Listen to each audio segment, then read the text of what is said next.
김지의 돌직구 쇼에 오신 여러분 반갑습니다. 김지희입니다. 저는 오늘도 이곳 광화문 청계광장에 나와 있습니다.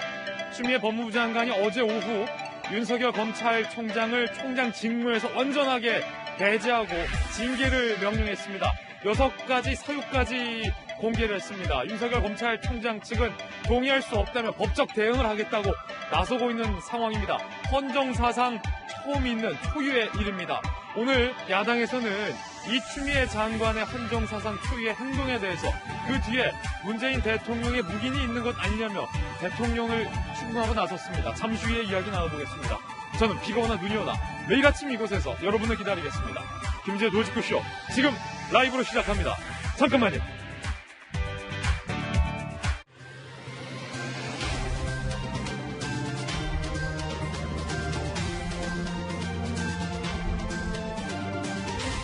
신문 읽어준 남자입니다.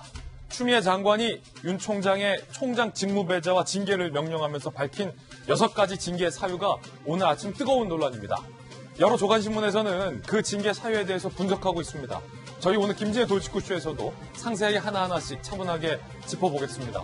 그중에 가장 뜨거운 논란이 되는 건 윤 총장이 대권 여론조사 1위에 등극했는데도 그걸 그냥 가만히 지켜만 보고 있었다. 정치적 중립 위반 논란을 추 장관은 이야기했습니다. 잠시 후에 이야기 나눠보겠습니다. 오늘 조간신문 함께 하시죠. 먼저 동아일보입니다. 문 대통령, 윤 총장 직무 배제, 사전 보고받고도 침묵했다. 여권은 암묵적 승인이다. 청와대가 추 장관 브리핑 50분 만에 보고받았고 대통령은 별 언급 없었다. 입장문을 발표해 사실상 문재인 대통령과 추미애 장관이 이심전심 같은 뜻 추 장관의 손을 들어줬다. 청와대가 사실상 입장을 냈습니다. 추 장관의 힘을 실어줬다라고 해석될 수 있는 겁니다. 일각에선 문재인 대통령이 후임 총장을 임명할 거다라는 얘기도 나오고 있습니다. 야당에서는 문재인 대통령이 법무부 장관 뒤에 숨어서 손에 피를 묻히지 않고 먼 산만 바라보고 있다라며 비판을 했습니다. 총장을 직무 배제하고 총장을 징계할 정도라면 법무부 장관이 아니라 대통령이 직접 뭔가를 이야기해야 한다는 겁니다. 야당의 주장, 그리고 여당의 입장, 잠시 후에 이야기 나눠보겠습니다. 다음 신문입니다. 이번에 한겨레 신문입니다. 서울시가 사실상 3단계에 가까운 제자리에서 멈춤, 강도 높은 조치를 했는데 민주노총은 총파업을 강행하겠다. 방역수칙 준수하면서 총파업 강행하겠다. 그런데 논란은 앞서서 8.15 집회 시위를 향해서 강력하게 경고를 했었던 정부의 태도가 민주노총을 대하는 태도와 너무나도 다르다라는 데 논란이 일고 있습니다. 물론 정세균 총리는 국민 생명이 최우선이다라며 자제를 촉구했지만 앞선 정부 정책의 정부 당사자들의 발언들에 비해서 너무 점잖은 것 아니냐라는 비판이 나오고 있습니다. 다음 신문입니다. 이번엔 조선일보입니다. 정의당도 여당의 공수처법과 신공항법을 막아섰습니다. 공수처법 개정 명분 실리 없다. 신공항 특별법은 이거 표퓰리즘입니다. 표퓰리즘. 비난을 했습니다. 과연 어떻게 될지요? 다음 신문입니다. 이번엔 경향신문입니다. 9번째 구단 NC가 창단 9년 만에 한국 시리즈의 주인공이 됐습니다. 통합 우승을 했습니다. 많은 사람들이 두산의 우승을 예측했지만 예측을 깨고 역전승, 승부를 뒤엎었습니다. NC 다이노스의 우승 포효 모습 보고 계십니다. 다음 신문입니다. 이번엔 중앙일보입니다. 추미애 법무부 장관의 윤 총장 직무 배제 그리고 징계 조치 법조 개선 중앙일보 기자에게 증거도 없는 혐의로 총장을 직무 배제하는 건 법치 파괴다. 중앙일보가 헤드라인으로 이 4글자를 꼽았습니다. 법치 파괴. 과연 법조계의 반응은 무엇일까요? 중앙일보 기사를 포함해서 다른 여러 조간신문들의 법조계 반응은 잠시 후에 상세하게 보도해드리겠고요. 금태섭 전 의원은 상식 없는 경악스러운 일이다 라며 추 장관을 비판했습니다. 지금까지 신문 읽어주는 남자였습니다. 오늘 아침 저와 함께 등판한 등판 선수 소개하겠습니다. 저희 돌직구쇼 전담 변호사이자 법전 들고 출근한 정혁진 변호사님 나왔습니다. 다시 돌아온 바르다 박선생, 박정하 전 청와대 대변인 모셨습니다. 돌직구쇼의 좌장이자 서울시 정무부시장을 역임한 민주당의 김용주 전 의원님 모셨습니다. 전직 청와대 출입기자 출신의 이재명 부장 나왔습니다. 오늘의 키워드 3가지 준비했습니다. 하나씩 살펴보죠. 먼저 첫 번째 키워드는 6가지. 추 장관이 헌정사상 초유의 총장 직무배제 징계를 명령했습니다. 그러면서 6가지 징계 사유를 밝혔는데 논란입니다. 두 번째 키워드는 침묵. 문재인 대통령은 보고받고 아무 말도 없으셨다. 대통령의 침묵은 무엇을 의미할까? 여야가 주고받았는데 잠시 후 짚어봅니다. 세 번째 키워드는 공동체. 그 와중에 부동산 논란인데 진선미 의원이 이번엔 공동체 발언을 꺼내서 논란이 됐습니다. 화풀에서 짚어봅니다. 김지혜 돌직구쇼 오늘의 톱뉴스로 문을 열겠습니다.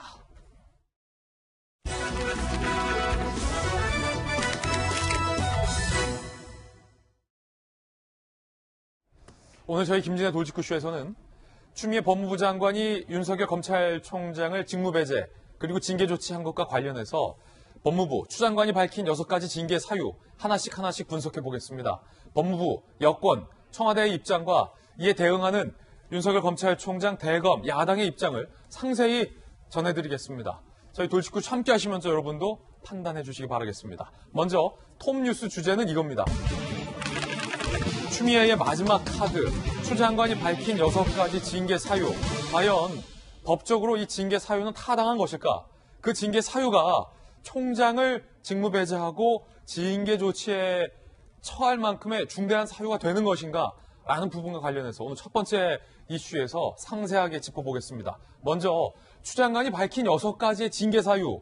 헌정사상 처음 있는 일인데 그 징계 사유가 무엇인지 영상으로 만나보시죠.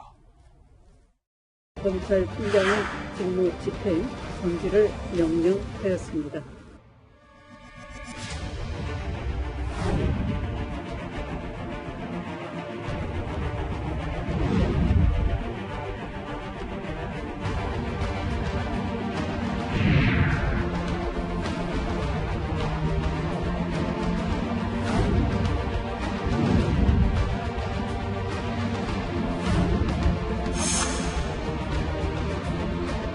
사회와 국민들을 위해서 어떻게 봉사할지 그런 방법은 좀 천천히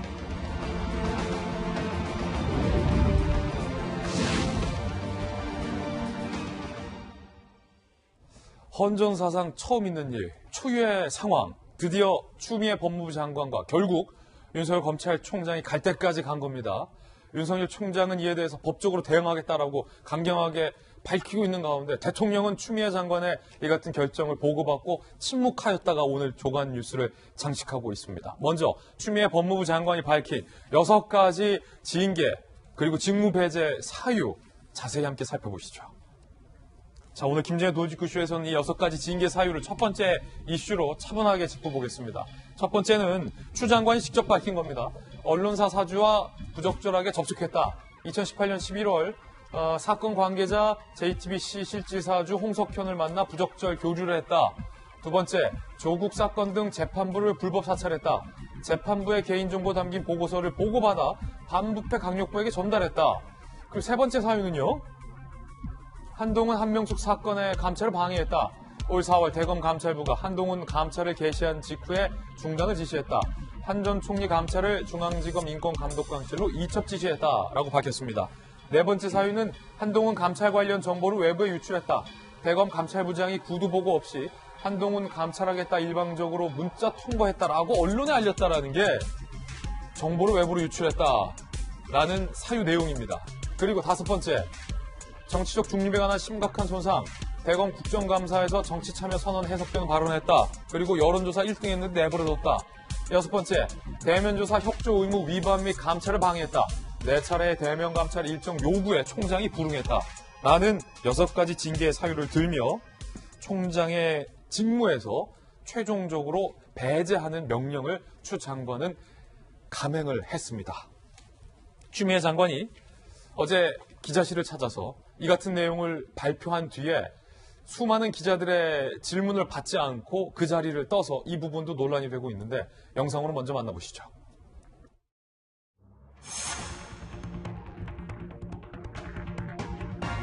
장관님 총장 구력 전에 일방적으로 이렇게 브리핑하시는 하고 통화하시는 건 기자단에 대한 예의가 아니라고 생각합니다.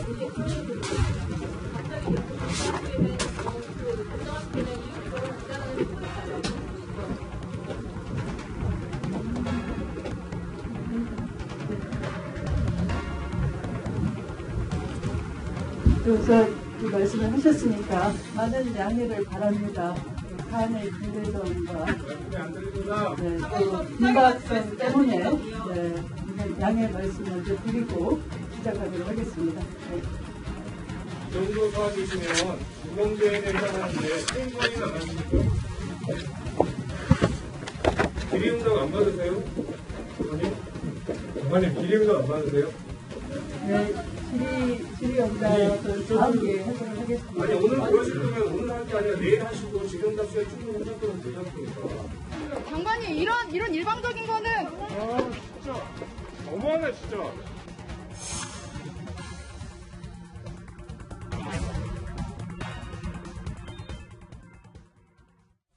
자, 일단 징계 사유 하나하나씩 짚어볼 텐데 굉장히 분위기가 어제는 긴박했다. 추미애 장관이 양해의 말을 구하고 어제 오후에 브리핑을 가진 건데 그 이후에 보셨듯이 질의응답을 받지 않고 서둘러 차에 타는 모습까지 확인할 수 있었는데 일단 그 분위기부터 한번 좀 전에 짚어보겠습니다. 이재민 기자. 어제 저 결정이 추 장관이 오후에 질의응답도 안 받고 서둘러 발표할 정도로 굉장히 긴박하고 사안이 중대했다라고 스스로 밝히고 있잖아요. 근데 그 전에 잠시 후에 이야기 나눠보겠지만 문재인 대통령에 대한 청와대 보고까지 그 사전에 이루어졌다. 뭔가 굉장히 좀 긴박했네요. 그렇죠. 어제 하루가 굉장히 긴박하게 갔다 이렇게 볼 수 있겠죠. 어제 오후에 먼저 서울중앙지검에서 윤석열 총장의 장모를 불구속 기소했죠. 그리고 나서 한 4시간 만에 다시 추 장관이 심각하고 그리고 중대한 비위 혐의가 다수 확인됐다면서 긴급 기자회견을 열었습니다. 그러면서 지금 조금 전에 전해드린 6가지의 사유를 들어서 징계 청구를 했고 그리고 그에 따라서 직무를 배제했다. 예. 헌정사상 처음으로 총장을 직무 배제한 겁니다. 여기 2가지가 있습니다. 하나는 징계 청구는 징계 청구대로 할 수 있는 건데 과연 징계 청구가 직무 배제 사유가 되느냐. 2가지가 따로따로 있는 건데 어쨌든 징계 청구도 논란이 많은 6가지 사유가 있지만 이 6가지 논란이 되는 사유를 가지고 직무 배제까지 이루어져서 일사천리로 이루어졌는데 중요한 건 과연 이 6가지 중에 그럼 새로운 내용이 있느냐라는 거죠. 그리고 굉장히 지금 추미애 장관이 말한 것처럼 너무 심대하고 굉장히 위법해서 중대해서 지금 바로 직무 배제할 수밖에 없는 사유가 있었느냐 이게 논란이 될 텐데 글쎄 물론 조금 전에 저희가 잠시 뒤에 다시 상세히 짚어보겠지만 불법 사찰 같은 건 처음 나온 얘기죠. 하지만 대부분의 경우가 처음 나온 얘기가 아닌데다가 그리고 그럼 과연 그것이 총장의 위법한 행위가 맞느냐에 대해 논란이 있기 때문에 굉장히 어쨌든 논란이 많아서 이제 기자들의 질문이 쇄도했었지만 장관은 질문을 받지 않은 상태에서 바로 한 15분 정도 기자회견만 읽고 바로 퇴장을 한 그런 상황이었습니다. 이 기자, 우리 국민들이 보실 때도 굉장히 좀 긴박해 보이고 이례적으로 보이는데 통상 이 정도 중대한 사안이라면 기자들과 함께 충분히 그 배경에 대해서 설명을 하고 그렇죠?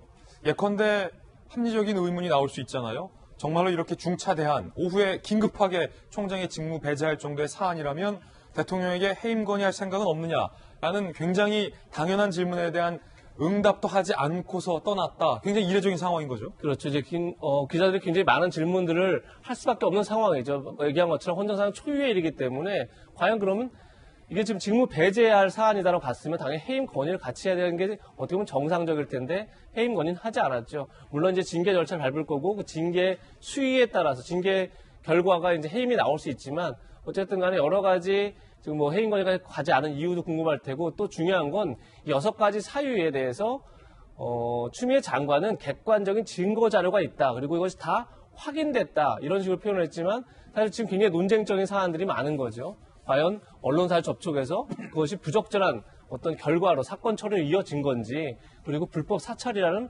사실 어떻게 보면 검찰총장한테 어마한 혐의를 씌운 거죠. 불법 사찰을.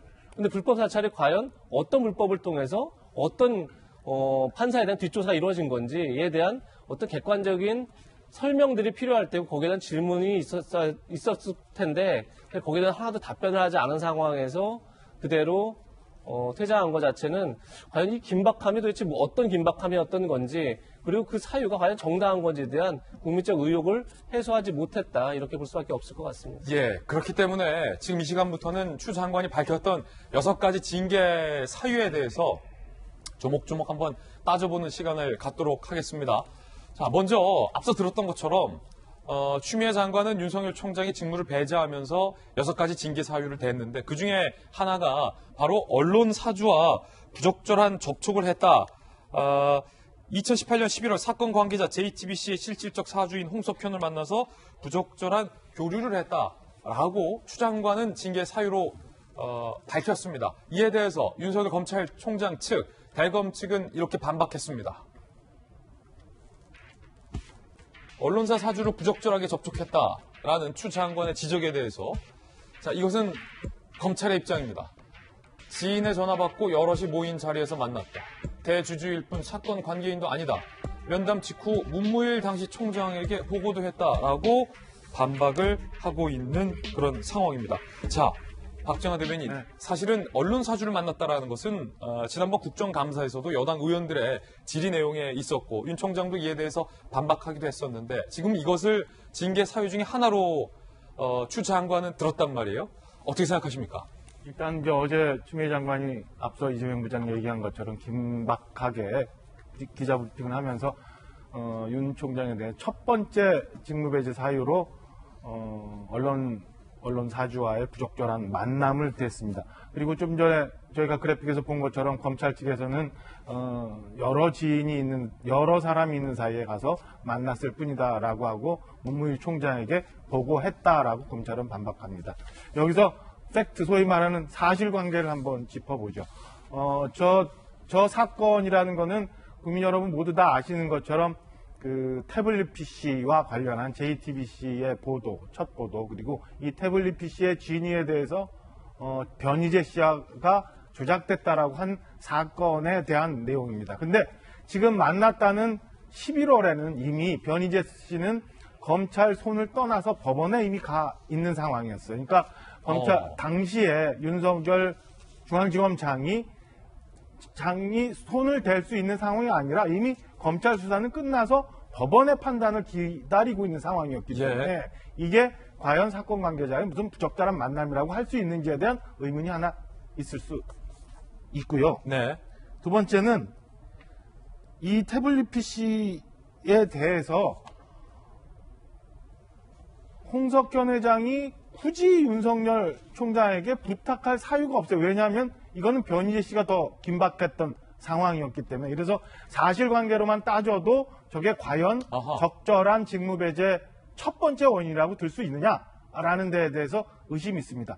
오늘 아침에 여러 조간신문이 각 언론사의 입장을 밝히는 사설에 이 건을 많이 썼는데요.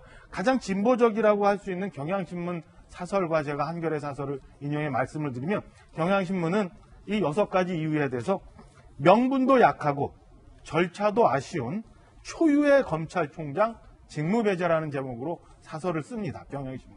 한겨레신문은 또 이렇게 씁니다. 추 장관은 비위 혐의에 대한 사실관계를 더 구체적으로 밝힐 필요가 있다. 이 사안의 중대성에 비추어 국민적 판단도 필요하다라고 하면서 추가적인 사실관계에 대해서 한겨레신문마저도 요구하고 있습니다. 그래서 지금 저희가 저는 오늘 첫 번째 얘기를 하고 있습니다만 이 6가지 직무배제 이유가 과연 사실에 근거한 건지 충분한 감찰을 통해서 나온 결과인지에 대해서 추 장관 쪽에서 더 해명을 할 필요가 있고 이에 대해서 제가 사설 설명드린 것처럼 많은 언론들이 지금 이상하다, 좀 과한 것 아니냐, 연유가 불분명하다라고 지적을 하고 있습니다. 예, 단순히 언론 사주를 만난 것 때문에 징계 사유가 되진 않을 거다. 다만 추 장관이 밝힌 바에 따르면 그 언론 사주가 사건의 당사자이기 때문이다라고 설명하고 있는데 전혀 그렇지 않다라는 게 지금 대검 측의 입장이라는 것 같이 보도해드리고 있고요. 다음 징계 사유에 대해서도 이야기 나눠볼 텐데 추 장관이 밝힌 다음 사유, 추 장관의 목소리로 직접 들어보시죠.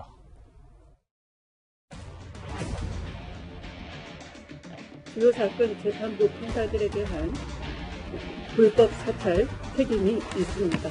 울산 사건 및 조국 전 장관 관련 사건 등 주요 사건 재판부 판사와 관련 등이 기재된 보고서를 작성하여 보고하자 이를 반부패 강력부에 전달하도록 지시함으로써 판사들의 개인정보 및 성향 자료를 수집하고 활용하는 등 직무상 의무를 위반하였습니다. 추 장관이 밝힌 두 번째 징계 사유는 조국 재판 등 재판부의 정보를 불법적으로 사찰 보고받았다. 이건 여태까지 청문회나 국감에서 나오지 않았던 새롭게 제기된 의혹인데요. 이른바 윤석열 총장 측이 맡고 있는 재판부를 사찰했다라는 겁니다. 이에 대한 대검 측, 총장 측의 반박도 오늘 준비되어 있습니다. 함께 나란히 보시죠.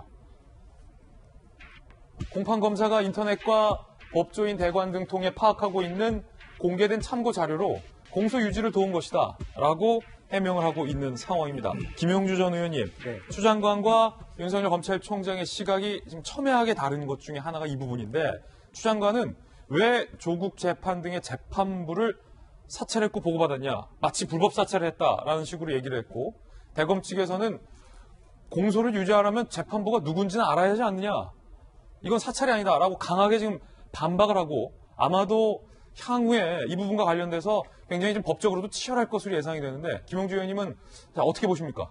사실은 사찰이라고 하는 개념부터 법무부 장관이 갖고 있는 그 용어가 저렇게 적용돼도 되나 싶어요.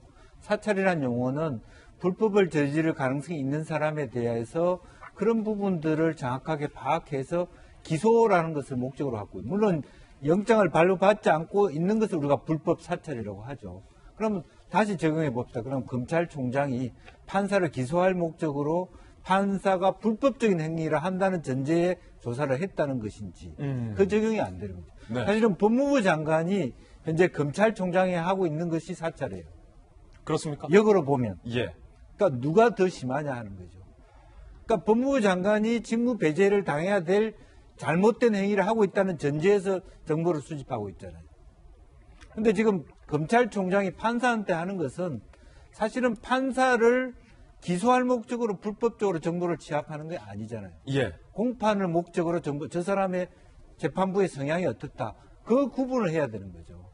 그래서 사찰이라고 하는 개념을 저렇게 쓸 수 없다라고 하는 부분입니다. 그러니까 누구 편을 들고 안 들고, 물론 뭐 변호사가 어떻게 다시 정리를 할지는 모르겠습니다만, 제가 보기에는 공개된 참고 자료 취합하는 것 자체를 사찰이라고 말하기 어렵다. 예. 그 목적 자체가 그러면 저 재판부가 잘못된 판결을 내릴 가능성이 있기 때문에 저 사람이 말하자면 직무를 넘어선다는 기소할 목적이었냐? 그럼 그거는 불법 사찰이죠.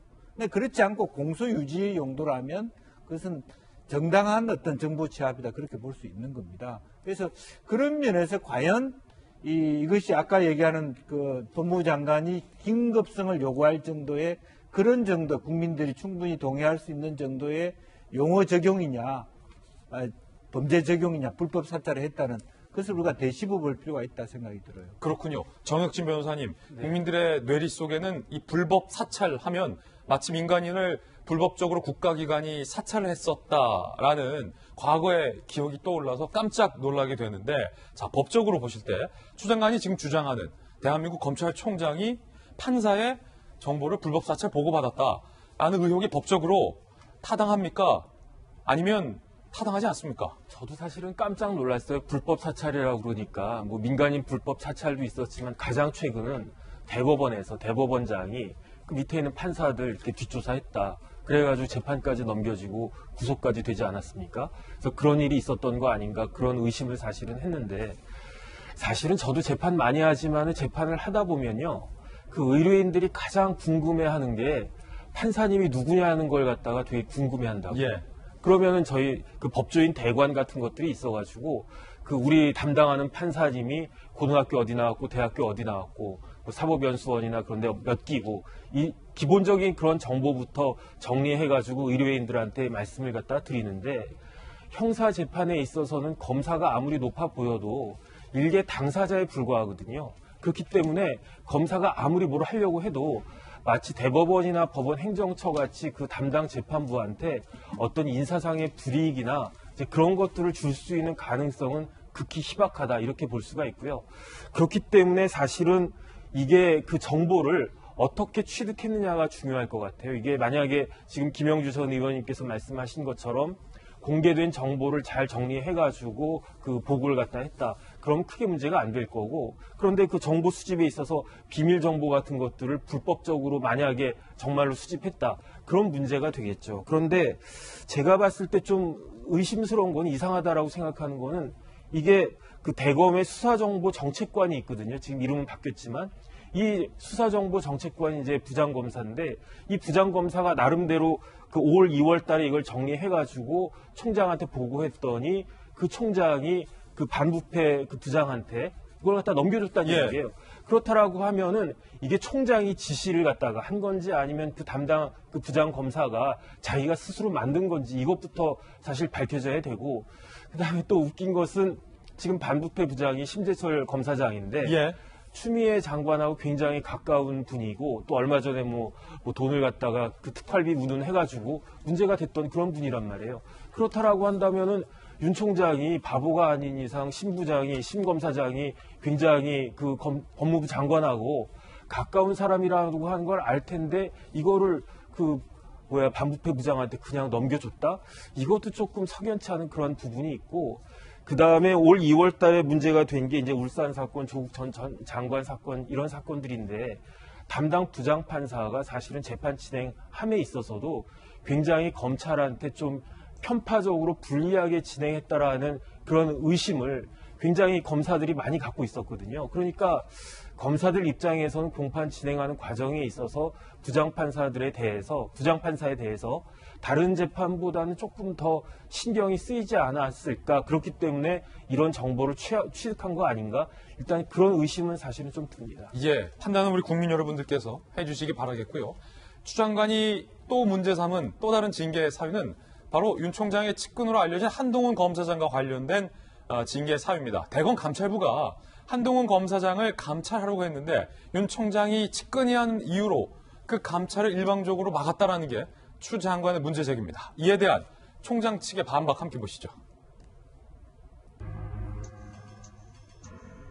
총장의 사건 배당 전에 감찰부에서 총장의 배당 전에 감찰을 개시한 사안이다. 오히려 대검 감찰부가 절차를 어겼다라고 반박했고요.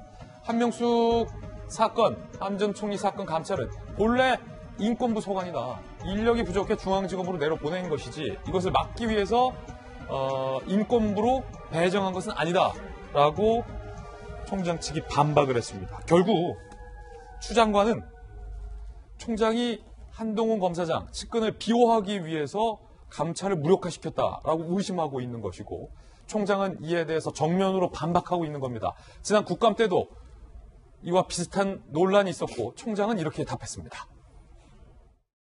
한동훈은 대한민국 사람들이 다 알만한 사람들은 다 윤석열 라인이다, 윤석열 사단이라고 생각합니다. 그때 총장이 온갖 제도를 통해서 한동훈을 비호하기 위해서 활용했습니다.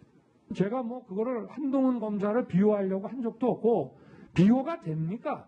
그리고 그 후에 지금까지 나온 거 있습니까? 저는 한번 되묻고 싶습니다. 아니 제가 막았습니까? 제가 인사권도 하나도 없는 사람입니다. 밖에서 다 식물총장이라고 그러지 않습니까? 제가 누구를 비호합니까? 비호가 되냐고요. 지금 하시는 말씀 표현이 다 비호입니다. 아니 그러면 의원님은 누구를 비호하시는 겁니까? 얘기도 못합니까? 이렇게 국감에서 설전을 벌였는데도 추 법무부 장관은 결과적으로 총장이 한동훈을 비호했다라고 판단을 한 겁니다. 이재명 기자, 어떻게 생각하십니까?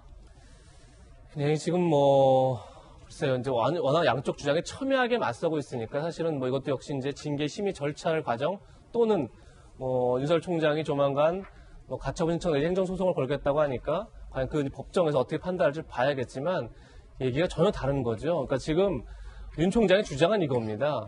그러니까 인권부라는 게 현 정부에서 만든 겁니다. 인권 침해 사건에 대해서 인권부에서 철저히 수사라고 만든 부서인데 오히려 한명숙 전 총리 사건 같은 경우는 감찰보다 더 센 수사를 시킨 거다. 그러니까 오히려 이걸 막은 게 아니라 오히려 더 강하게 정확하게 진상을 확인하도록 한 거다라는 주장인 거죠. 반면에 지금 추 장관은 감찰을 개시했는데 감찰부에서 먼저 감찰을 개시하겠다 얘기를 했는데 특별한 사유가 없는 한 감찰 개시를 막으면 안 되는데 그걸 막았다. 그리고 결국 무마하려고 했다. 이런 주장을 하는 거죠.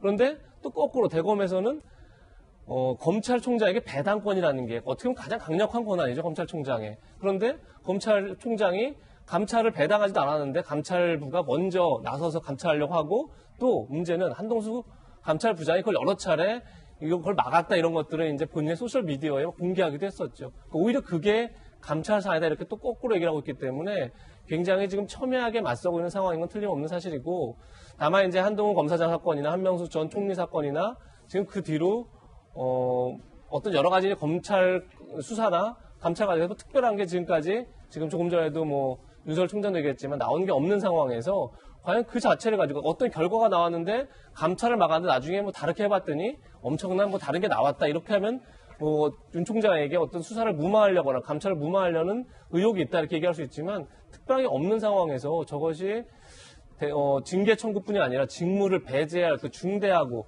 그런 비위험이가 되는지에 대해서 역시 또 의문을 남고 있는 그런 상황입니다. 예, 징계 사유에 대해서 하나하나 전해드리고 있습니다. 이쯤에서 끊고 추 장관의 오늘 아침 출근길 영상이 취재가 돼서 출근길 영상 보시면서 계속해서 이야기 이어가겠습니다.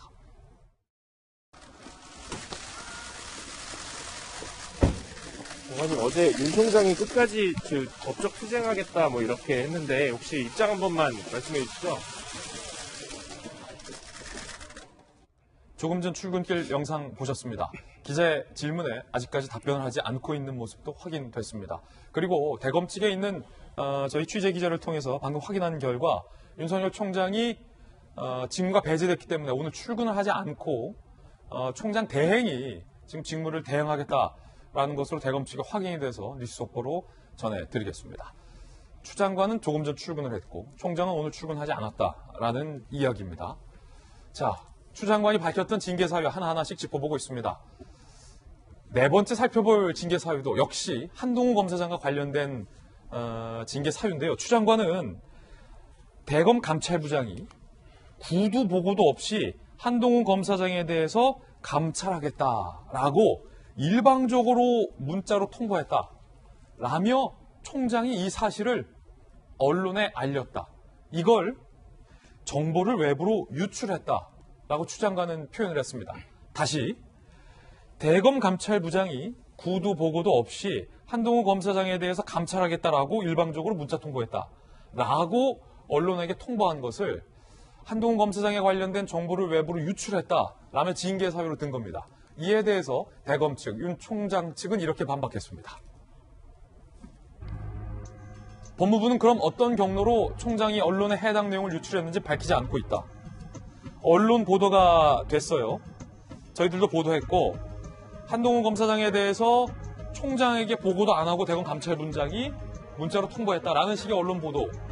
자, 이거를 어떻게 총장이 외부로 유출했다라고 단정했는지 그 근거를 대라라고 지금 대검은 반박을 하고 있는 건데요. 자, 김영주 의원님. 네. 앞서서는 제가 사찰에 대해서 김영주 의원님께 질문 드렸고 이번엔 정보 유출에 대해서 좀 여쭙겠습니다. 대검 측은 법무부가 그걸 총장이 언론에게 밝혔다라는 경로나 근거가 있느냐라고 묻고 있고 법무부에선 그 근거에 대해서 아직 답변을 하지 않은 상태로 추 장관은 자, 이건 정보에 대한 외부 유출이다라고 징계하겠다고 밝히고 있습니다. 김영주 의원님, 자, 어느 쪽 말이 맞는 겁니까? 글쎄요, 지금 현재 이제 그 법무부 장관이 6가지 다양한 하나하나를 모아서 중대하고 또 긴급하고 증거가 충분하다 이렇게 얘기를 하고 있는데 이제 그 중에 하나 이 부분은 상당히 진검승부가 될 지점이 있지 않나 싶어요. 그러니까 예를 들어서 구체적으로 검찰총장이 그러면 특정 언론에 대해서 이 문자를 넘겼다든지 메일을 보냈다든지 그런 것을 가지고 그러니까 말하자면 검찰총장의 질문에 답을 해줘야 되는 사항이잖아요. 아마 기자들 그걸 다시 되묻게 될 텐데 과연 그런 내용을 가지고 이 정도의 어떤 그 말한 직무 배제할 정도의 심각성이 있는 것 중에 하나로 넣었느냐 하는 문제고 지금 어쨌든 대검에서 요청한 대로 법무부가 아무것도 그 부분에 대해서는 밝히지 않고 일방적으로 말하자면 언론에 유출했다 얘기했다라고 하면 그런 질문에 대해서 이제는 다시 공이 법무부로 넘어가 있는 거 아니겠습니까? 이제 그런 면에서 시원하게 그 부분이 되지 않으면 오히려 역으로 이게 추 장관에게 하나 이게 화가 돼서 돌아올 수 있는 부분이다. 그렇게 생각이 듭니다. 그렇군요. 5번째 징계 사유는 검찰총장이 정치적 중립을 위반했다라는 겁니다. 그러면서 추 장관은 이렇게 이야기를 했는데요. 추 장관의 이야기부터 직접 한번 들어보겠습니다.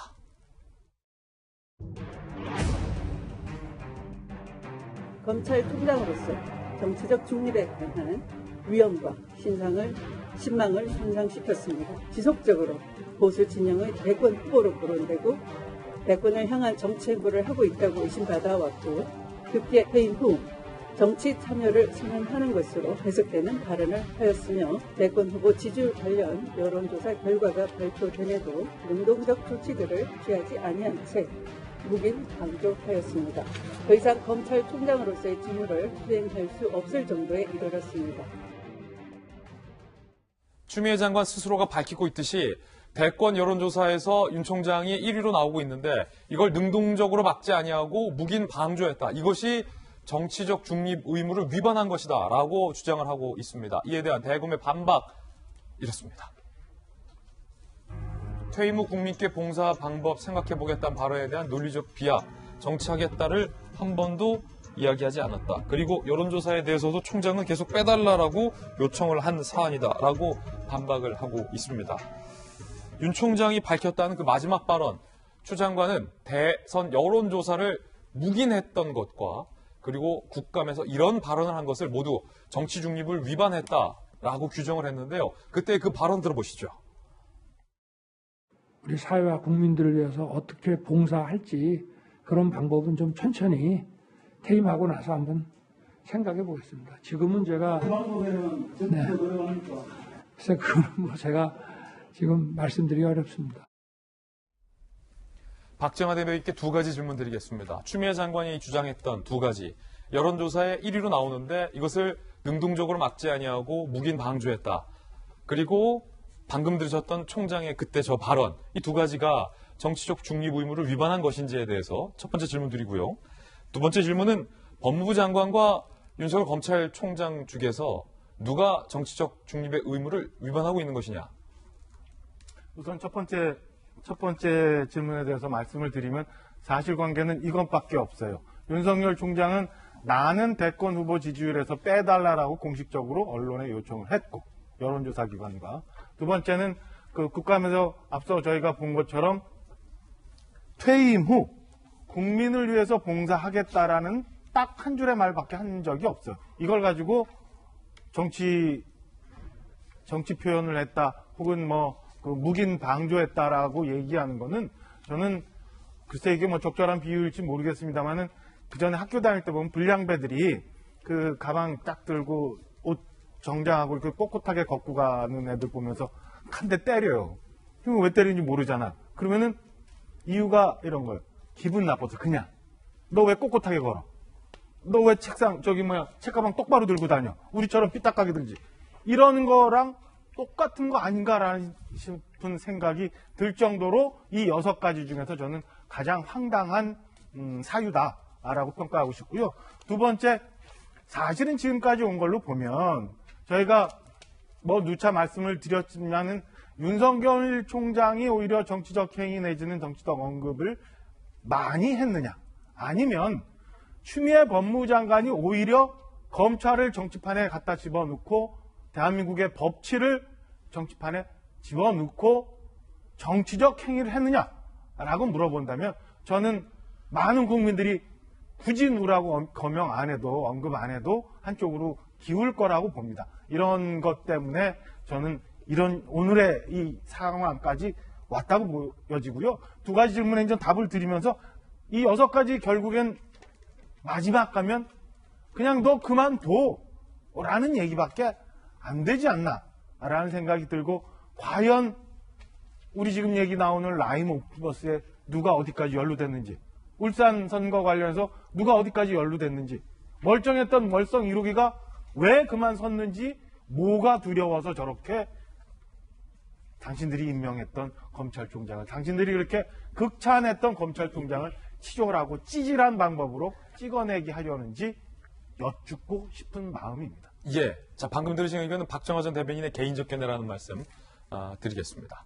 자, 추 장관이 밝힌 6번째 마지막 징계 사유, 추 장관의 목소리로 들어보시죠.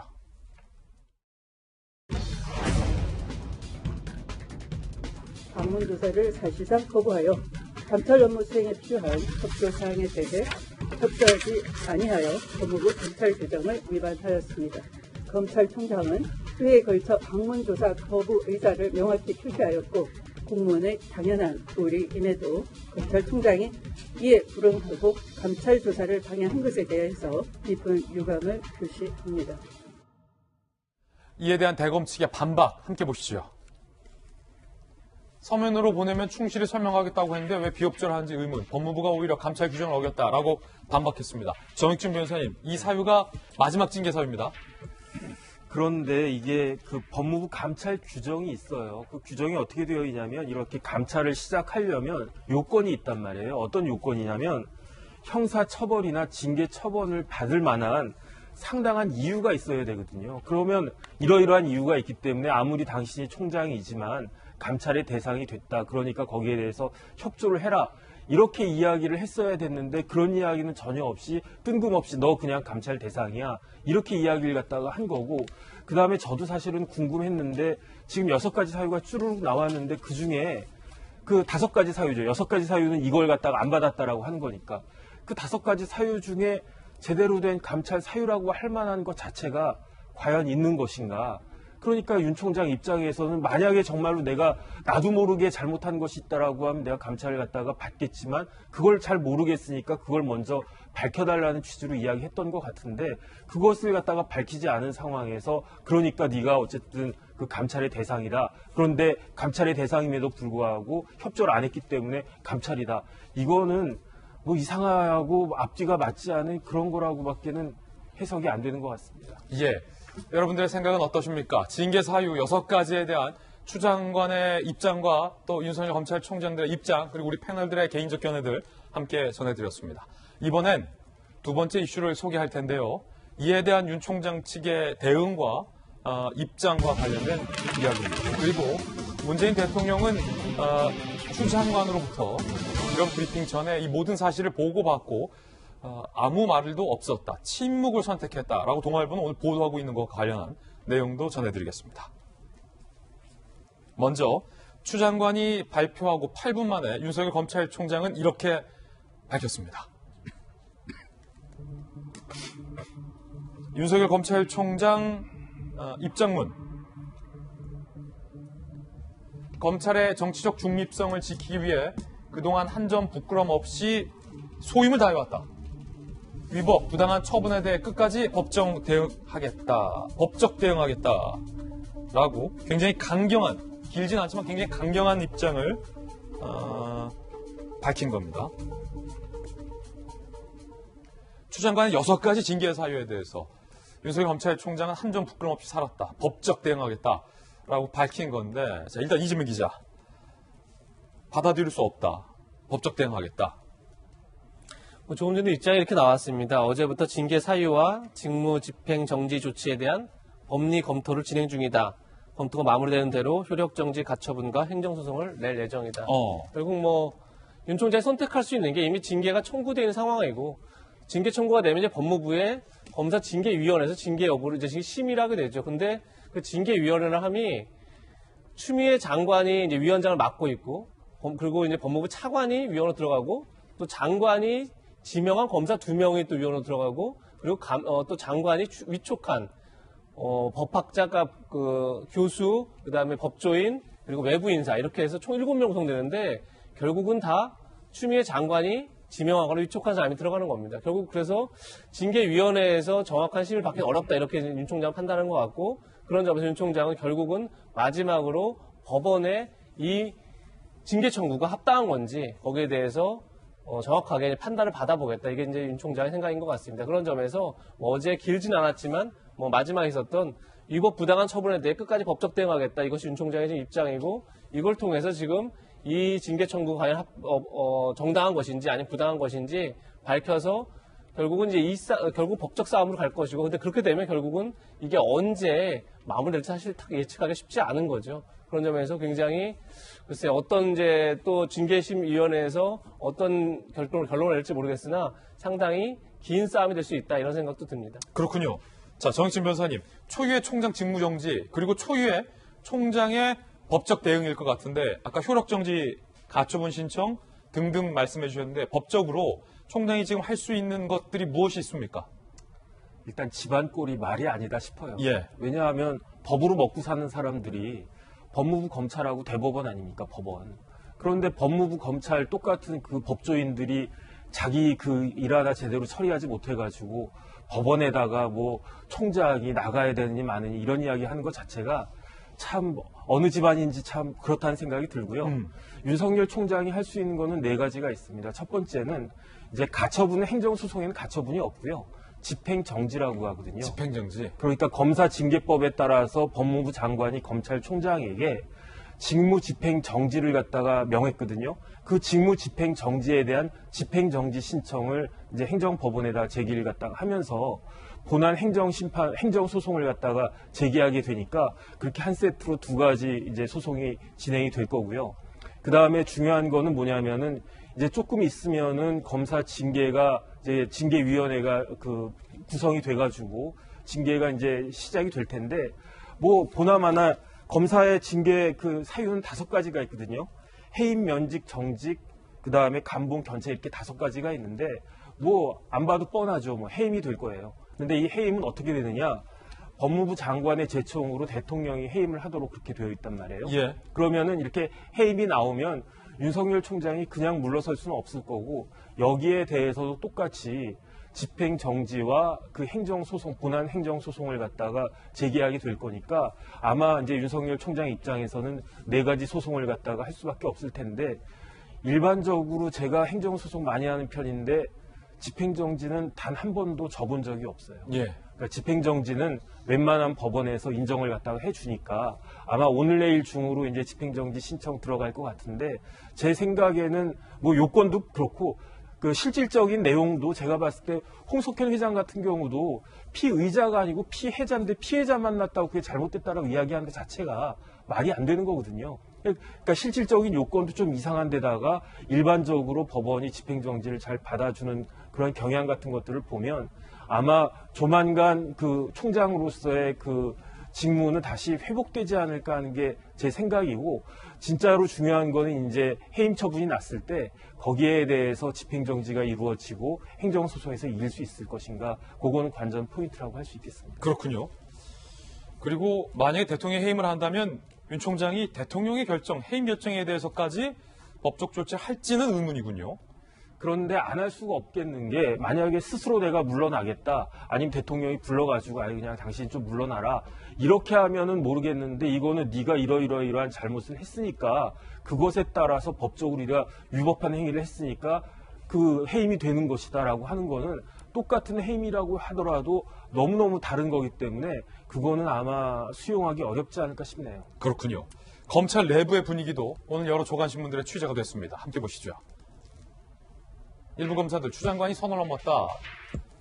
한 현직 검사 윤 총장의 치글을 0글에서 직무를 배제했다. 한 차장 검사 형사사건이라면 모두 각하될 사안, 검찰 일선 역사책에 기록될 만한 사태다라고 밝혔습니다. 제주지검의 이한우 검사는 주지어 근조, 검찰개혁 참칭한 정치적 폭거를 기억하고 역사 앞에 고발한다라고 어제 검찰 내부 통신망에 밝히기도 했습니다. 조금 전에 속보가 하나 들어왔는데 지금 국회에 있는 취재기자의 전원에 따르면 민주당의 이낙연 대표가 추 장관의 징계 조치, 직무배제 조치를 받아서 충격적이라고 표현하면서 당에 윤 총장에 대한 국정조사를 검토하라라고 발언한 것으로 확인이 됐습니다. 그러면서 윤 총장에게 거취를 결정하라라고 윤 총장의 사퇴를 촉구하는 발언을 조금 전에 이낙연 대표가 했다라는 내용도 확인됐습니다. 잠시 후에 저희가 전해드리겠습니다. 윤 총장의 대응까지 확인했는데 여야 제1여당, 제1야당은 과연 어떤 입장을 냈을까요? 여야의 입장 들어보시죠. 법무부 장관으로서 법과 규정에 따른 합당한 조치입니다. 감찰 결과가 사실이라면 징계 청구 혐의 요지 중에 어느 하나 위중하지 않은 것이 없었습니다. 윤석열 검찰총장은 스스로 반성하는 모습을 보이기 바랍니다. 법무부가 무법부, 비법부임을 최종적으로 인정했습니다. 법무부가 정치의 바다에서 허우적거린다는 공인인증서와 같습니다. 이제 임명권자인 대통령께서 직접 입장을 밝히시기 바랍니다.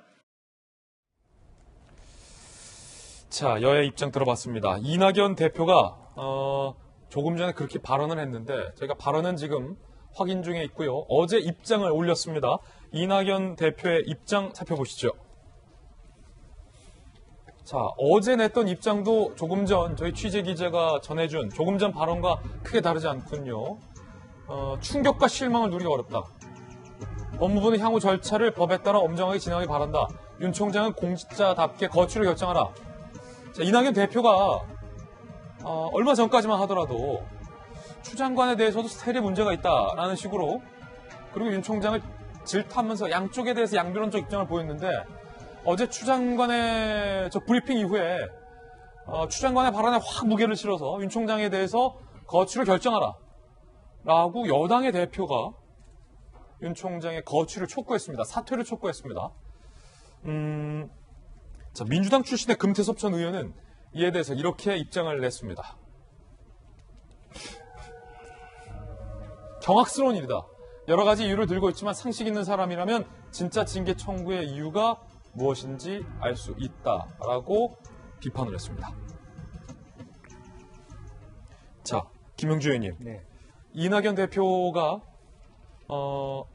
추 장관의 조치에 확 무게를 실어주면서 총장에 대한 사퇴를 촉구했고요. 잠시 후 목소리를 직접 들어보겠지만 국정조사까지 사실상 검토하겠다라고 밝혔습니다. 이게 국정조사 할 만한 사안입니까?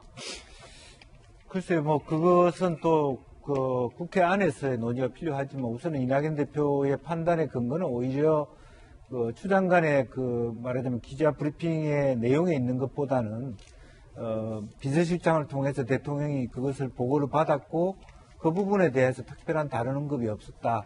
즉 암묵적 동의가 있다, 청와대의 동의가 있다라고 하는 부분에 대해서 한 방향 정렬이다 이렇게 봐야 될 것 같습니다. 예, 그러니까 이제 사실은 청와대 말하자면 그 정당 또 추 장관이 같은 대열에 쓴다라고 하는 것의 의미를 갖고 있는데 굉장히 어떻게 보면은 그 이낙연 대표의 입장은 이제 어쨌든 같은 라인으로 간다라는 뜻이긴 하지만 한편으로 보면 이 당내에서도 여러 가지 관이 추 장관의 이러한 그 6가지에 대한 직무 배제의 요건 자체가 법적인 절차라든지 과정이나 내용들을 충분히 따질 수 있는 좀 시간을 두고 판단할 필요가 있었는데 오히려 청와대에서 아무런 그 코멘트가 없다라고 하는 것이 이것을 굉장히 부채질하는 재촉시키는 그런 것으로 촉발시키는 계기가 됐다.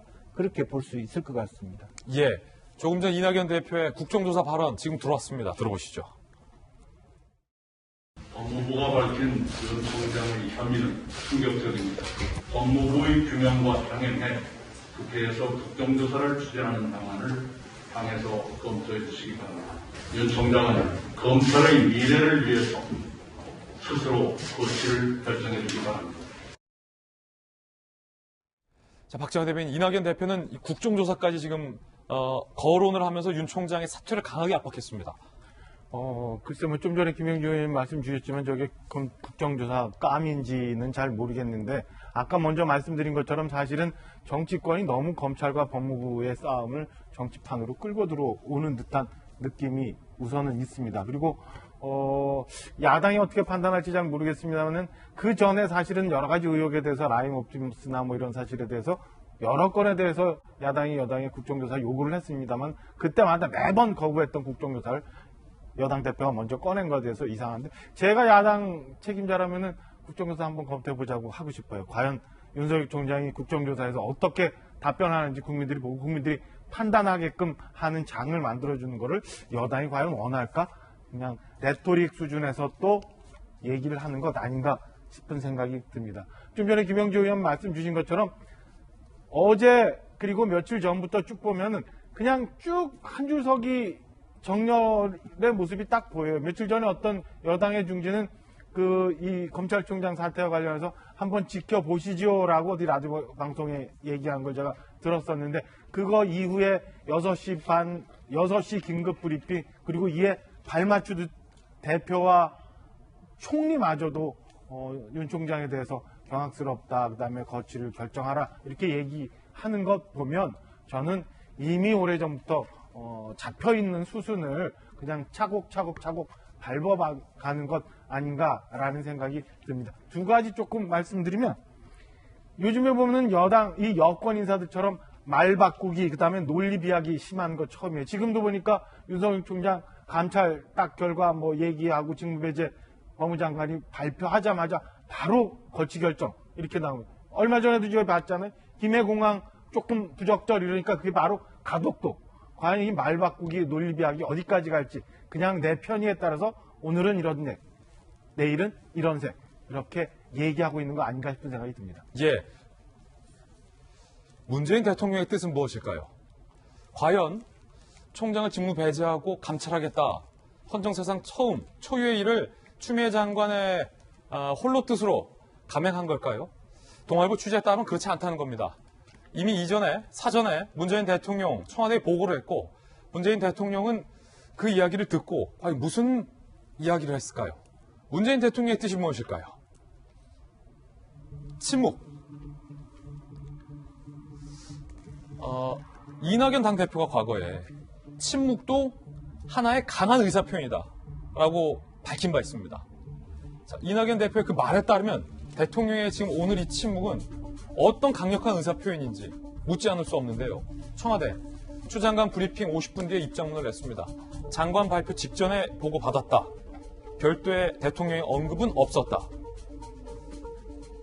여권 관계자, 대통령이 아무 말 하지 않았다는 것이 메시지다라고 이야기를 했습니다. 이 말은 문재인 대통령이 추 장관이 윤 총장을 직무 배제하고 징계하겠다라는 것에 대해서 문재인 대통령이 전적으로 동의를 하고 추 장관에게 힘을 실어줬다라는 의미로 풀이되고 있습니다. 즉, 추 장관과 이심전심 아니냐라는 관측이 나오고 있는 겁니다. 그렇다면 문재인 대통령은 지난 조국 전 장관 국면 때 불거진 의혹만으로도 조 장관의 임명을 하지 않을 수 없다며 조 장관을 비호한 바 있습니다. 그때와 지금 대통령의 소신이 달라진 것 아니냐라는 야당의 비판이 오늘 제기되고 있습니다. 조국 법무부 장관의 경우 의혹 제기가 많았고 대통령으로서 깊은 고민을 하지 않을 수 없었습니다. 그러나 저는 원칙과 일관성을 지키는 것이 더욱 중요하다고 생각했습니다. 명백한 위법 행위가 확인되지 않았는데도 의혹만으로 임명하지 않는다면 나쁜 선례가 될 것입니다. 야당은 대통령을 비판했습니다. 들어보시죠. 사유 같지 않은 사유를 들어서 검찰총장을 쫓아내려고 전 정권이 총동원된 그런 사태입니다. 뒤에서 묵인하고 어찌 보면 즐기고 있는 문재인 대통령이 훨씬 더 문제입니다. 문 대통령이 마음에 들지 않으면 본인이 정치적 책임을 지고 해임을 하든지 하십시오. 너무 비겁한 일입니다. 박지원 대변인, 대통령의 침묵, 조국 전 장관 때는 의혹이 제기된 것만으로 임명하지 않는다면 그것은 나쁜 선례다라며 조 전 장관에 두둔한 바 있습니다. 대통령. 그런데 추 장관이 들은 윤 총장의 이 의혹들에 대해서 의혹만으로 총장의 직무 배제가 이루어진 것에 대해서 대통령이 인정을 한 건지 아니면 의혹이 아닌 명확한 증거를 추 장관으로부터 대통령이 보고받았기에 아무 말씀을 안 하신 건지 아니면 그것도 이것도 아니라면 대통령이 왜 침묵을 한 건지 어떻게 생각하십니까? 대통령께서 조국 장관 임명 당시 발표 당시 저렇게 얘기한 것을 기억을 하고 아무런 반응을 내보내지 않은 거 아닌가 싶은 생각이 듭니다. 한 입으로 두 얘기할 수 없는 사실만 많은 스스로 인정하고 계신 거 아닌가 싶은 생각이 드는데요. 윤석열 총장과 추미애 장관의 이런 그 갈등, 이 논란이 벌써 몇 달째예요. 이 몇 달 동안에 청와대가 과연 아무 일도 안 하고 아무 말도 안 하고 안에서 아무런 검토도 안 했을까? 그렇지 않다고 봅니다. 청와대 이 검찰총장과 법무와 관련한 그 민정수석 라인이 굉장히 많아요. 여기서 거의 매일 아마 이런 얘기들이 있었을 거고 비서실장과 이런 얘기들이 있었을 거고 대통령께도 수시로 저는 보고가 되고 의견 교환이 왔다 갔다 했을 거라고 생각합니다. 그런데 이에 대해서 어제 이렇게 엄청난 일이 있었음에도 불구하고 대통령이 사전에 보고를 받고 아무 말도 하지 않았다라는 거는 여권 인사들 많이 얘기하는 것처럼 내 입으로 말을 안 했을 뿐이지 같은 마음이고 일부 언론에서 표현했던 것처럼 차도살인이지 아무 말 안 했다는 것은 동의한다는 뜻이고 나는 애초부터 그런 마음 갖고 있었다라는 또 다른 표현 아닐까. 그리고 어떤 야권 인사는 그렇게 얘기합니다. 만약에 대통령이 이렇게 비겁한 대통령이 아니라면 이마저도 스스로 결정할 수 없는 너무 무기력한 허수아비 대통령이라는 표현을 했는데요. 둘 중에 하나라고 보여지고요. 저는 아무 말 안 하는 내 입으로 차마 얘기 못하지만 남 시켜서 윤석열 총장을 찍어내기 한 비겁한 대통령이라는 비난을 벗어나긴 힘들 거라고 생각합니다. 예, 박정하 전 대변인의 개인적 견해라는 말씀 거듭 드리겠습니다. 유승민 전 대표는 문재인 대통령에서 이렇게 얘기했습니다. 또 비겁한 대통령, 이건 나라도 아니다. 그 책임을 모면하라고 법무부 장관 뒤에 숨어서 한마디 말도 없는 대통령, 왜 이렇게까지 비겁한 것인가? 라고 비판을 했습니다. 김영주 의원님, 네. 이런 비판을 받으면서 청와대가 대통령이 침묵하는데 혹시 지금 야당의 이런 주장 말고 다른 합리적인 사유가 있을까요? 실제로 이제 대통령은 두 가지 생각을 하고 계신다고 믿어요. 그러니까 어쨌든 윤석열 총장이 어떤 살아있는 권력에도 수사하는 부분에 대해서는 굉장히 타당하다고 본인이 생각하는 것이 하나 있고, 다른 한편으로는 울산 시장 사건 같은 경우는 사실은 제가 느낄 때도 청와대의 개입이라기보다는 울산시장이 되고자 하는 자가 굉장히 전방위 로비를 한 부분인데 그것을 너무 확대 해석한다든지, 또 다른 한편으로는 애서 사법개혁의 가장 책임자라고 생각했던 조국에 대해서, 조국 장관 과정에 대해서 정말 과하다 싶을 정도로 수사를 한 것에 대한 못마땅함이 상존한다고 봅니다. 마음속에. 두 가지. 그러니까 신뢰를 윤 총장에 대한 신뢰가 그대로 있지만 수사 과정이 과도하다는 마음도 갖고 있다. 이런 표정이었기 때문에 지금 이도 저도 말하기 어려운 심정이다. 저는 그렇게 생각을 하고요. 또 2차 중에 그러면 적극 지지한다라고 하는 해석을 하면 어떻게 돼요? 대통령이 빨리 해임시키고 한다라고 바로 해석될 것이고요. 거부한다 그러면 사실은 장관이 더 이상 뭔가 일을 할 수 있는 그런 일들이 전혀 아닌 거죠. 그렇기 때문에 결과적으로는 마지막에 가서는 참 당내에서 일어나고 있듯이 만약에 이 끝에는 둘 다 물러나게 한다든지 그런 고민에까지 갈 수밖에 없는 그런 대통령의 복잡한 심중이 있지 않나 그렇게 생각이 듭니다. 그렇군요. 추 장관이 총장을 직무 배제하고 징계하겠다라고 대통령에게 보고를 했을 텐데 거기에 대해서 아무 말씀도 없으셨다는 건 추 장관의 윤 총장에 대한 직무 배제 징계에 대해서 그렇게 하도록 두겠다, 즉 동의하겠다라는 뜻으로 봐도 됩니까? 일단은 아무 말은 거부하지 않았다라고 하는 것은 그런 만한 장관이 판단할 때 정당한 그야말로 중대한 증거들이 차고 넘친다면 장관의 판단을 내가 신임해 줄게라고 하는 거지만 대통령 마음속에는 한편으로 굉장한 어떤 우려나 불안감도 있을 거라고 보여집니다.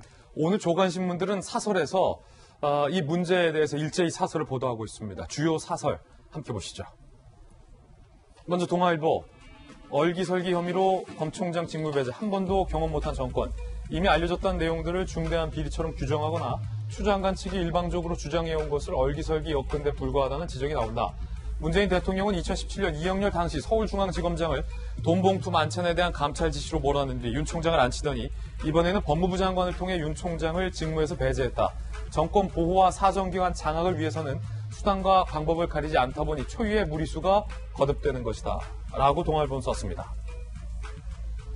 한국일보 사설, 헌정 초유의 검찰총장 직무정지로 파국을 맞은 추윤, 설득력이 떨어진다. 어느 것 하나 적법 절차를 지킨 흔적이 보이지 않기 때문, 추 장관과 법무부의 일방적 주장일 뿐 객관적이고 공정한 조사로 확인된 사실이라고 볼 수 없다. 공직자 신분으로서 원만한 문제 해결을 위한 일말의 노력은커녕 극단적 감정을 추스리지 못한 채 상황을 파국으로 치닫게 한 데 대해서는 엄정한 책임을 묻지 않을 수 없다. 라고 썼습니다. 이번엔 경향신문 사설, 명분도 약하고 절차도 아쉬운 초유의 검찰총장 직무 배제. 현 시점에서 윤 총장의 직무 배제를 할 정도의 사유인지 따질 필요가 있다. 무엇보다 윤 총장의 징계를 청구할 만큼 의혹의 사실관계가 명확하지는 않다는 인상을 지울 수 없다. 발표 직전 보고만 받았다는 문 대통령의 침묵도 이해하기 어렵다. 경위를 떠나 법무부 장관이 감찰권을 활용해 현직 총장을 직무 배제한 것은 좋지 않은 선례로 남을 게 분명하다라고 썼습니다. 자, 이 이야기는 세 번째 주제로 이어집니다. 그 와중에 추미애 법무부 장관 인사로 중앙지검장에 임명된 이성윤 중앙지검 윤 총장의 장모를 불구속 기소했습니다. 윤석열 검찰총장이 전방위로 궁지에 몰리고 있는 형국이다 한 검찰 관계자는 오늘 이렇게 얘기하기도 하는데요. 중앙지검이 윤석열 총장의 장모를 불구속 기소했습니다. 어제 추 장관 윤석열 총장 직무배제 발표가 약 4시간 20분 전 서울중앙지검이 요양급여 부정수급 혐의로 윤 총장 장모 최모 씨 74살 불구속 기소했습니다. 이에 대해서 장모 측의 입장문은 검사와 협의해 변호인 의견서를 오늘까지 내기로 했는데 갑작스럽게 기소해서 당황스럽다라고 반박을 했는데요. 자, 장모의 주장은 중앙지검이 의견서를 내라고 해서 준비했는데 갑자기 기소를 했다라는 겁니다. 그 의혹도 오늘 조간신문에 보도되고 있습니다. 서울중앙지검이 의견서를 25일까지 오늘까지 제출하라. 당사자 의견 청취 후 기소 여부를 판단하겠다라는 것으로 해석될 만한 대목이다라고 보도하고 있는데요. 윤 총장 장모 최모 씨 변호사. 검찰 내부에서는 주인검사 계획과 달리 기소 강행한 배경이 의문스럽다라고 이야기를 밝히고 있는 상황입니다. 일단 정혁진 변호사님, 어떤 혐의로 중앙지검이 윤 총장 장모에 대해서 기소하기로 결정한 건지, 네네. 그리고 장모 측에서 반발하고 있는 것은 오늘까지 의견서 내라고 해서 준비하고 있었는데 왜 이거 건너뛰고 기소했느냐라는 의혹인데요. 두 가지에 대해서 설명 좀 부탁드립니다. 일단은 의혹은 사기이고요. 왜냐하면 의료기관을 개설할 자격이 없는데 의료기관을 개설을 해가지고 23억 정도? 그 정도 되는 돈을 갖다가 부정수급을 했기 때문에 공범들은 다 대법원까지 가가지고 실형을 갖다 선고를 받았어요. 그런데 윤 총장의 장모는 자기는 이 의료법인에 대해서, 의료기관에 대해서 더 이상 관여하지 않겠다라고 하는 책임면제 각서를 2014년도에 썼다. 그것이 이전 수사에는 인정이 돼가지고 이제 그 수사를 갖다 받지 않았던 것인데 최근에 드러난다기보다 의혹 제기가 되는 게 그 책임면제 각서가 진실한 것이냐, 그것이 다시 문제가 돼가지고 지금 수사를 받고 있는 거거든요. 그런데 일단은 검찰에서 예컨대 언제까지 그 의견서를 갖다가 내라. 그 이야기는 그 의견서를 갖다가 보고 참작해가지고 결정을 하겠다라고 한 건데 의견서를 오늘까지 내라고 했는데 어제 갑자기 기소를 했다. 그럼 저희 같은 사람들 입장에서는 완전히 뒤통수를 갖다가 맞은 꼴이 되고 이런 일들은 사실은 실질적으로는 거의 진짜 전 한 번도 검사님들이 이렇게 일 처리한 것을 저 같은 경우에는 본 적이 한 번도 없거든요. 그런데 도대체 어떤 검사님이 이런 식으로 일 처리를 하셨는지 누군지 얼굴 한번 보고 싶습니다. 예. 이 사건과 관련돼서의 하나의 관건은 윤석열 검찰총장이 검찰로서의 지위를 이용해서 장모의 사건에 무마하기 위해서 뭔가 영향력을 행사한 거 아니냐라는 게 현 여권 측의 의심이었습니다. 자, 장모를 기소하면서 이 부분에 대해서는 중앙지검이 어떻게 밝혔을까요? 추 장관은 지난달 윤 총장이 장모 사건 무마한 건 아니냐라는 의혹에 대해서 지적을 했고 중앙지검은 당시 수사 관계자 등을 조사했지만 윤석열 검찰총장이 당시에 장모 사건을 무마했다와 관련돼서 확인된 사실이 없다라고 밝혔습니다. 이재명 기자, 확인된 사실이 없다라는 것은 무슨 말입니까? 무슨 뜻입니까? 윤 총장이 장모 사건에 개입을 했다는 겁니까? 무마하려고 뭔가 탈법적인 수단을 동원했다라는 겁니까? 아니면 그게 아니라는 겁니까? 그러니까 이 사건을 처음에 이제 다시 고발하게 된 게 지금 조금 전에 이제 정혁진 변호사님 말씀하셨지만 장모가 기소되지 않았죠. 그래서 이제 결국은 다른 이제 공범들은 다 기소가 처벌받았지만 그 안 된 게 결국은 윤 총장이 이 사건에 개입해서 이 사건을 무마한 거 아니냐 이게 이제 의혹이었던 거고 그것을 열린민주당 최강욱 대표 등이 이제 고발한 겁니다. 그래서 그걸 가지고 추미애 장관이 수사 지휘권을 발동했죠. 윤 총장이 여기서 수사 지휘권을 발동하지 말아라 이렇게 한 상태에서 지금 서울중앙지검이 재수사를 했고 거기서 지금 다시 장모를 불구속 기소를 했는데 가장 핵심 의혹이었던 윤 총장이 이 사건을 무마하기 위해 개입했다는 것은 확인하지 못했다. 결국은 그 부분에 대해서는 혐의가 없다 이렇게 본 거죠. 검찰 입장에서도. 뭐 그럼에도 불구하고 추미애 장관이 어제 윤 총장에 대한 징계 청구를 하면서 이런 얘기도 합니다. 징계 청구 혐의에 포함되지 않았지만 다른 비위 혐의에 대해서도 계속 엄정하게 진상을 확인해서 진행하겠다. 제가 볼 때도 윤 총장 장모 사건뿐이 아니라 지금 부인 관련해서도 협찬을 받는 과정에 무슨 다른 이제 협찬 의혹 관련 의혹이 있고 또 주가 조작 의혹이 있고 계속 수사를 지금 진행하고 있는 거죠. 중앙지검에서 이것뿐이 아니라 라임 사건 관련해서 윤 총장이 검사 비위를 무마했다, 야권 인사 수사를 은폐했다 부분, 그다음에 옵티머스 수사 관련해서 무혐의 처분하는 과정에 영향력을 행사했다 여러 가지가 있는데 앞으로도 계속 관련 수사를 해서 제가 볼 때 징계 청구가 지금 돼 있는 5건, 그러니까 6건 외에도 더 징계심사위원회 더 올릴 수도 있다. 그런 점에서 앞으로도 계속 아마 서울중앙지검이 수사에 속도를 내지 않을까 이렇게 봅니다. 네, 조금 전에 또 국회에서 취재기자의 전언에 따르면 야권 의원들의 발언에 따르면 윤 총장이 법사위에서 출석을 요구하면 나올 수 있다라고 의사를 밝혔다라는 내용도 전해지고 있습니다. 향후에 국회에서도 이 국면이 계속될 것으로 보입니다. 저희들이 취재해서 상세하게 향후에 보도해드리도록 하겠습니다. 지금까지 굉장히 오랜 시간 동안 법무부 장관의 입장과 이에 대한 윤석열 총장의 반박, 그리고 이를 둘러싼 여야의 입장들, 청와대의 해명까지 모두 다 전해드렸습니다. 이번에 저희가 준비한 다음 순서입니다. 오늘의 하플 시간입니다. 바로 만나보시죠. 진선미 의원, 그다음에 나훈아. 진선미 의원, 앞서서 전세난과 관련돼서 국민들이 아파트에 대한 환상이 있기 때문이다라는 식의 발언에서 여론의 문매를 맞았는데요. 물론 진선미 의원이 해명하긴 했습니다만 이번엔 임대주택에서 사는 것이 공동체 의식을 회복할 수 있는 좋은 기회라고 발언해서 논란이 되고 있습니다. 들어보시죠. 오늘 여기 와보니까 이제 빌트인 가구 또 청년들에게 맞게 들어가 있는 여러 가지 요소들과 고령자분들을 배려한 그런 것들이 아주 눈에 띄게 좋아 보였습니다. 공유 공간들도 저희가 볼 때는 열심히 마련을 해주셨고, 우리가 이제 그 삶의 질을 고민할 때는 마을 공동체 회복 이 부분들이 늘 고민이 되는 지점들인데, 어쩌면 공간의 어떤 조그마한 변화가 또 그런 공동체 의식을 회복할 수 있는 좋은 소통의 그런 기회가 될 수 있으면 좋겠다. 이 주택 전세, 아파트 전세 난과 관련돼서 임대차 3법 통과된 이후에 전세값이 워낙 많이 치솟고 있고 전세 물량마저 줄어들고 있고 이런 상황에서 이 국민들, 서민들이 당장에 우리가 살 집이 없다라고 호소하고 있는 가운데 정부는 임대주택을 공급하겠다라는 전세 대책을 발표한 바 있습니다. 그 임대주택을 방문해서 아파트에 대한 환상을 버리라에 이어서 이번엔 공동체 의식을 회복할 수 있는 좋은 소통의 기회다라고 여당의 의원이 지금 얘기를 하고 있는 건데요. 박정아 대변인님, 어떻게 들으셨습니까?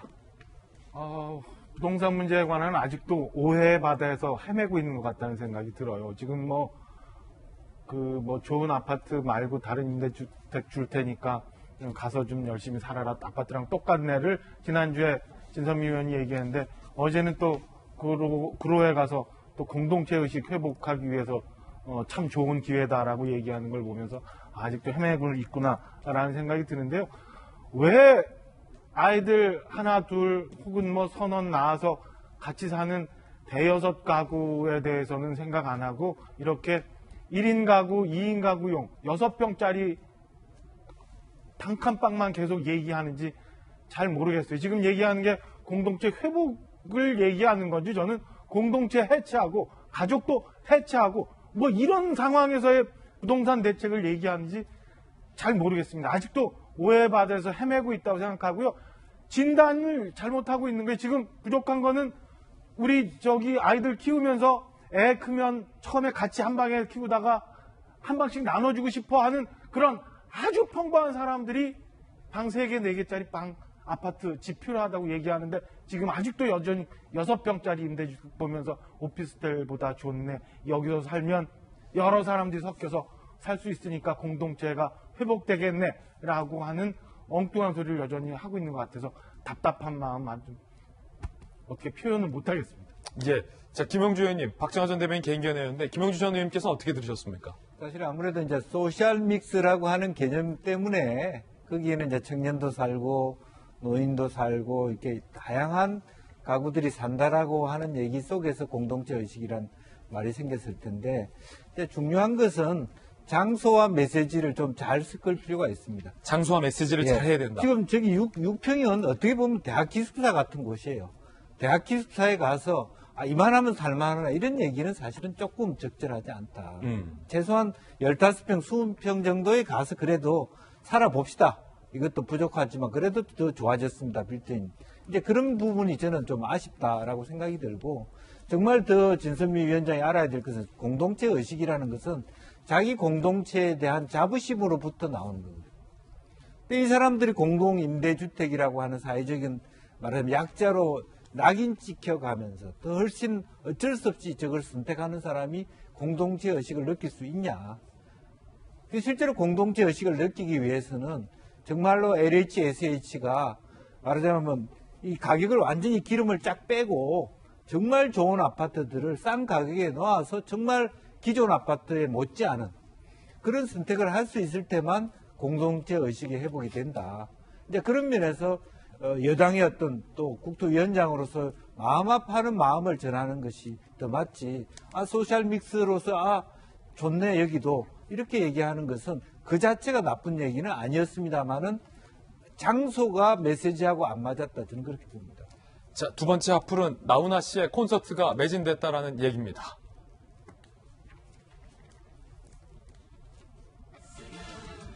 자, 8분 부산 티켓 8분 매진, 서울 티켓 9분 매진, 계속 광속 매진 행렬에 나갔다는 건데, 자, 정영신 변호사님, 12월에 있을 서울 공연 예배가 9분 만에 전석이 매진됐다.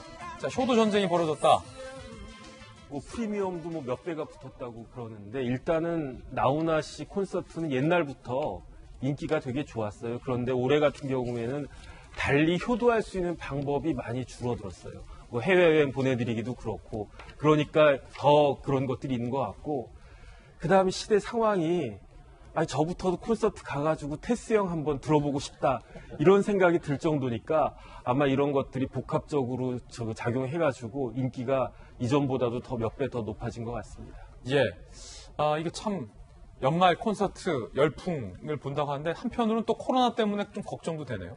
그래서 이게 이제 2단계로 쭉 유지가 되면 벌써 어제부터 이제 식당이나 카페나 이런 게 제한되지 않았습니까?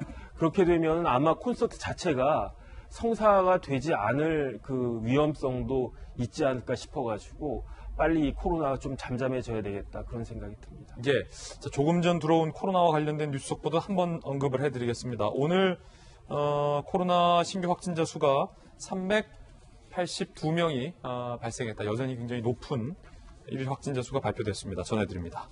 자, 그런가 하면 가수 이야기 나온 김에 BTS가 한국 가수 최초로 그래미 후보에 지명이 됐다는 소식도 들어와 있습니다. 자, 저희 돌직구쇼에서 공식 이 BTS 팬 이재명 부장. 이거 좋은 소식이죠? 굉장히 좋은 소식이죠. BTS가 지금 계속 대한민국 대한민국 가요사의 새로운 역사를 쓰고 있다 이렇게 볼 수 있는데 그래미상에서도 지금 후보에 올랐다. 그러니까 지금까지 클래식이나 국악 관계자들이 그래미상 후보에 오르거나 수상한 적은 있지만 대중 가수가 그래미상에 오른 건 이번이 처음인 거죠. 다이너마이트가 빌보드 차트 1위를 계속 확보했었는데 그 여세를 몰아서 이제 그래미상에 올랐고 지금 그래미상을 받으면 지금 미국의 3대 음악상이 있습니다. 그 중에 이제 아메리칸 뮤직 어워드가 있고 빌보드 뮤직 어워드가 있는데 이미 BTS가 수상을 했죠. 거기에 좀 그래미상까지 수상을 하게 되면 결국 그랜드 슬램이 완성된다 이렇게 얘기하고 있습니다. 3관왕. 그렇죠. 이제 미국의 모든 큰 상을 다 휩쓰는 거기 때문에 그야말로 BTS는 한국의 가수가 아니라 세계의 가수다 이렇게 이제 모두가 이제 증명하는 그런 이제 상이 되겠죠. 그런 점에서 조만간 이제 또 좋은 소식이 있기를 기다리고 있겠습니다. 예. 자, 저희들은 60초 광고 후에 돌아오겠습니다. 잠시 후에 뵙죠. 자, 오늘 저희가 준비한 소식 모두 다 전해드렸습니다. 지금부터 시작되는 인터넷 라이브 방송 라방 2사말로에서도 추미애 법무부 장관의 윤석열 총장 직무 배제와 징계와 관련된 이야기, 본방에서 못다한 이야기 나눠보겠습니다. 오늘 김용주 전 의원님과 이재명 부장 두 분 모시고 이야기 나눠볼 테니까 많은 관심 부탁드립니다. 저희는 내일 아침 9시 15분에 더욱더 풍성한 소식 들고 여러분께 인사드리겠습니다. 오늘 하루는 분명 어제보다 나을 겁니다. 좋은 하루 되십시오. 고맙습니다.